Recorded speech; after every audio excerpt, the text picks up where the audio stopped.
guys, welcome back to RC Everyday.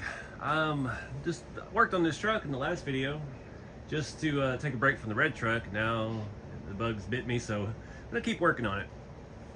It's a good example of how bad the paint was. If it'll focus. Focus.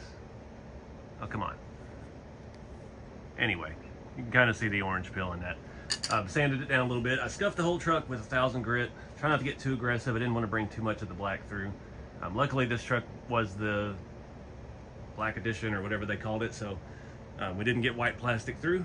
That's really good. Went ahead and scuffed it, dried it real good, painted the door hinges silver, window frame, door handles, just a couple little things. I did go ahead and reattach that with some more scale hardware and get ready to matte clear it, or satin clear it, or whatever that stuff is I've got.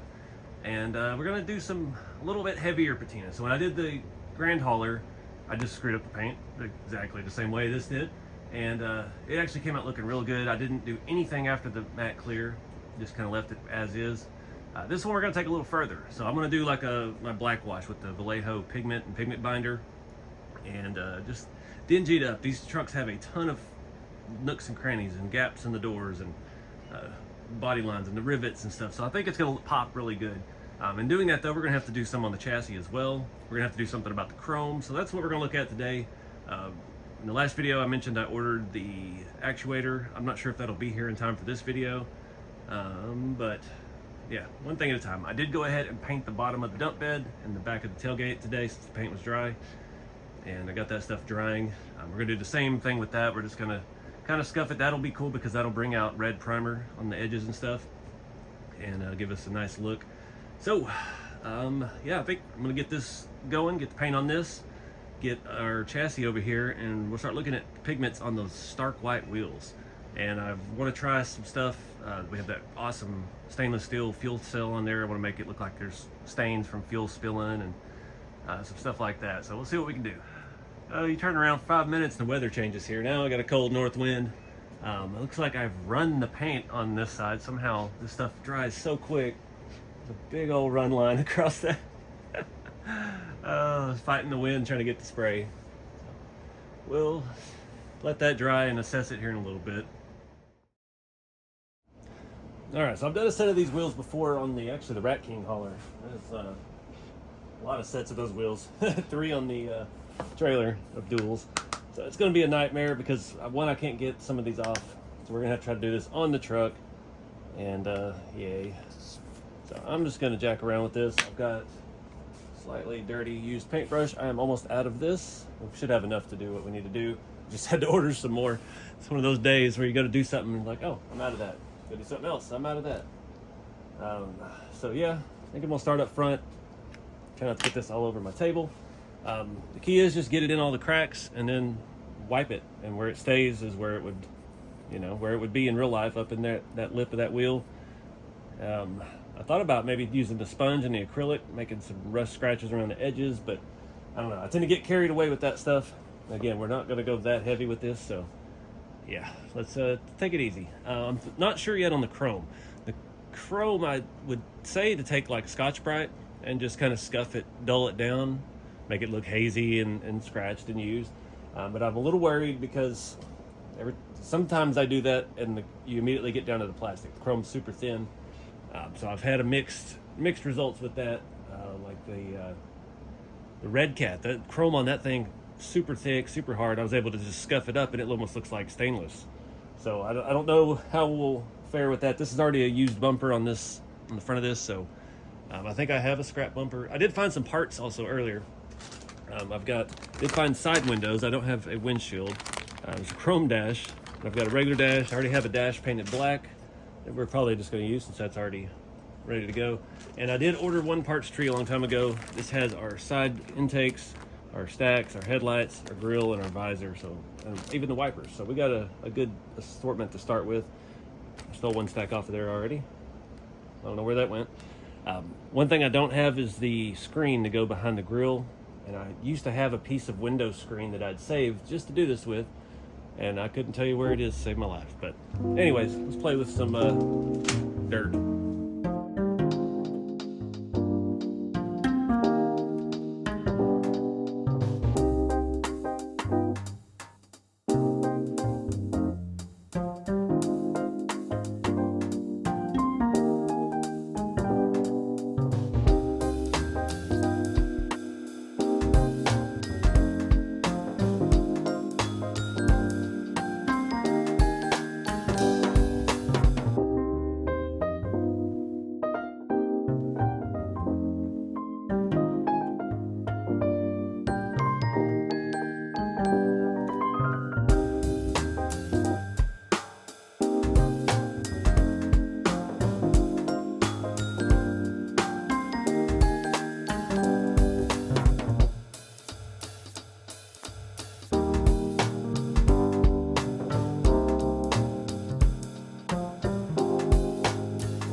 All right, guys, that kind of worked. There's not a whole lot in the back for it to stick to, so we got a lot of up in there by the lug nuts, but fronts look good. I went back and put a little more on this one. I felt like I wiped too much, so just a little something. I did just use the fuel tank to wipe off the brush, and it's kind of dingied up, but I wanted to try this. This is the AK Interactive Streaking Grime. I've yet to successfully figure out the best way to apply this. You're supposed to just drip it and let it stain. So I'm gonna see how long this takes to work. I'm just gonna use the same brush because Patina. Not sure how much to do. We're just gonna kind of drip it all around the fuel tank. Good enough for it to run down the side, maybe. Is it running? There it goes. I don't know if I got too much on the top. So yeah, I guess we'll let that set for a little bit. I don't want to wipe it off, but I don't know what you're supposed to do. I guess I could read the bottle. Apply it to the side plates of your vehicle. Paint vertical lines with a fine brush, and once dry, blend them with vertical motion using white spirit. Well, I don't have any white spirit. What did he say? I'm going to dab off the fuel cap real quick. We'll see if it even sticks to stainless steel. All right, that's dry. It doesn't look like fuel. See if we can dull it down a little bit. I can't really get in here, unfortunately, with these steps. I want to wipe it side to side, but kind of have to.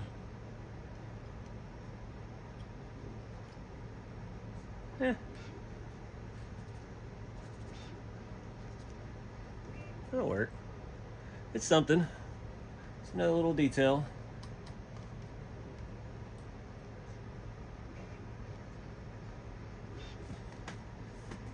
You can kind of see it in there.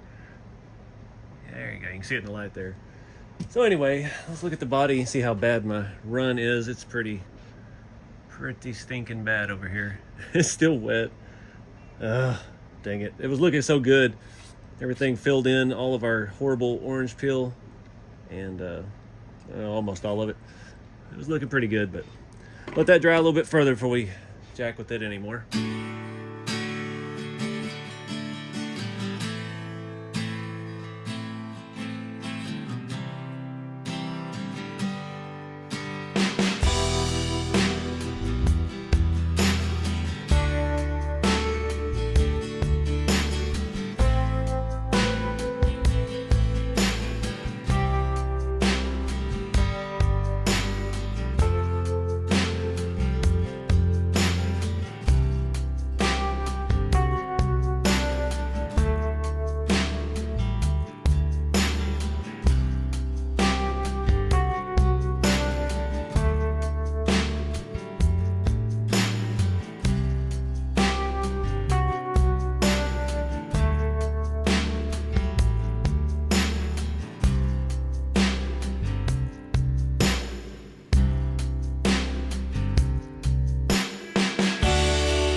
right, guys, we gotta clean up here a little bit. Again, one of the few things I support, these cow RC hide wipes work fantastic for removing all this crap off my hands. So, yeah, I got a big brush. It's like, I'm not gonna sit here with the little tiny brush and do this all day. So, yeah, went pretty hard with it. It really takes to that satin paint. It has a light texture to it. And man, it just sticks. It's actually gonna look really, really good. Way more patina than I was thinking, but I'm happy with the outcome. The key with wiping this stuff off is to try and get rid of all the brush strokes. You can still see there's a little bit right there. A little bit around the fenders. I'm okay with that. I didn't put it over the black fender, even though, you know, it's already black, but it'll add some smears and stains. Scuffing the chrome down. Oh Lord, there's a big chunk of stuff in there. Well, this skirt's gonna live now. Scuffing the chrome down, I just used that actually, the Scotch-Brite, very lightly.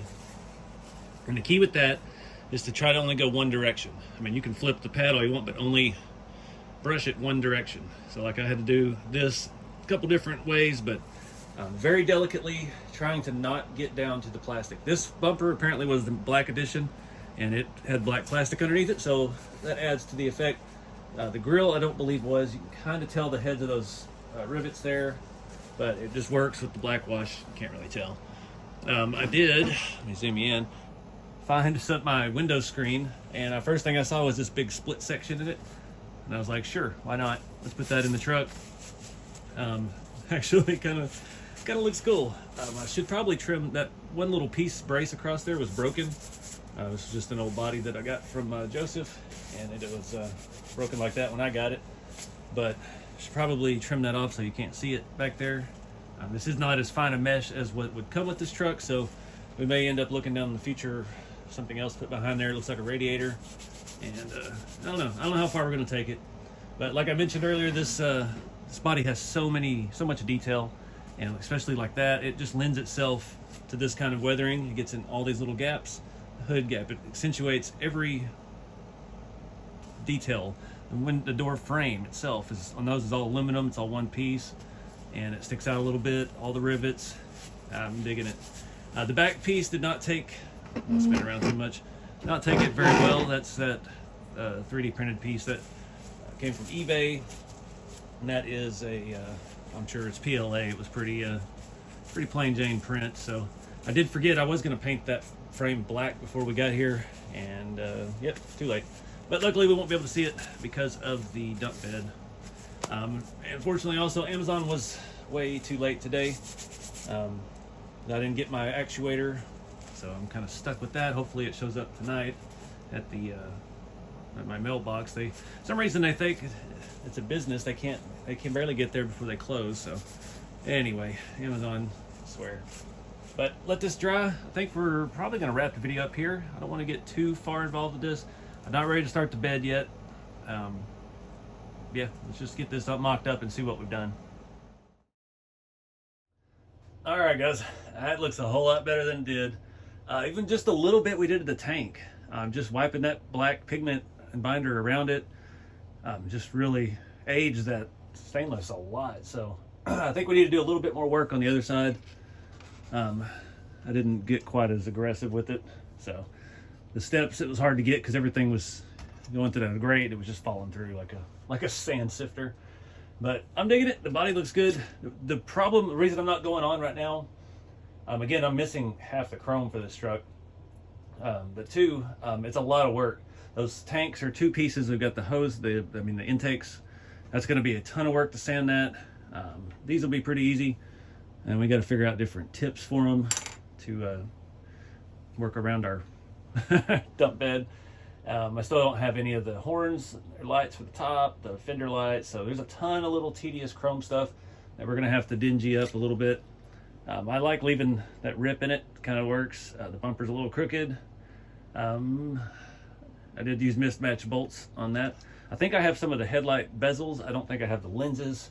So like I said earlier, it's going to be a game of catch up trying to find all these pieces without having to buy basically an entire body set. I had the side windows, no front window, no mirrors. all this stuff, the little detail stuff, it'll add up. I'm still missing those pieces to mount to the floor to attach the body to. So yeah, we got a lot of little stuff to do. But I think the next time we can work on this, we may do the bed.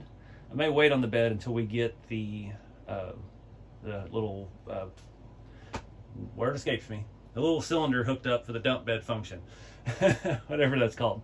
My Amazon stuff just got delivered, like right before they closed, thankfully. So I think that's what we're going to focus on next time. Play with some electronics, get that pneumatic cylinder, not pneumatic, whatever it is, the little cylinder thing we talked about earlier. I did find this. I do have a pintle hitch. This is Enjora. These little dump trucks, they always have a pintle hitch so they can haul a trailer with a little dozer on it or something, so a little loader. So we may look at putting that on. We have the perfect spot. That little in the frame piece is perfectly flat. It goes on the back of the truck, so it mounts the bed hinge. So it'd be a perfect spot for that. So I'll put that with the pile of parts for this thing. And yeah, the weathering stuff, it's pretty well dry now, but a lot of guys that do this stuff better than I do, the military modelers and the train people, they would come back with an airbrush and spray a matte clear over this to seal it. I don't ever do that because all I have is satin clear, and satin clear is not the same as matte clear. But I use the satin clear over the paint after we sanded it, and it works really well because it has a fine texture, and this pigment can bind to it and lock to it and not be brushed off as easy. My big giant run down the side over here, not sure if you can even see it, very subtle. That there, you can kind of see that line. It wasn't bad enough to come back and try to sand out that stuff. I tell you, that is a very forgiving paint. The VHT flame proof satin clear is what I use for all of my weathering stuff, and it is a quick drying and very forgiving. Even as bad as that was run, when the paint can went from about 70 degrees to about 35 going outside and painting it. It's probably why it happened. It probably wouldn't shake it enough either, but that's how I roll. Looks pretty good. I just love all this detail in here. That's what the area I saw, and I was like, I really need to weather this because that's gonna pop. I didn't even expect any of this stuff to look as good as it does, but yeah, just smearing and wiping. Not that much to it. After you do it a few times, you kind of start seeing how it reacts, and it does react differently on different paints. Like I said, this satin clear, it sticks pretty good too because of the fine texture it makes.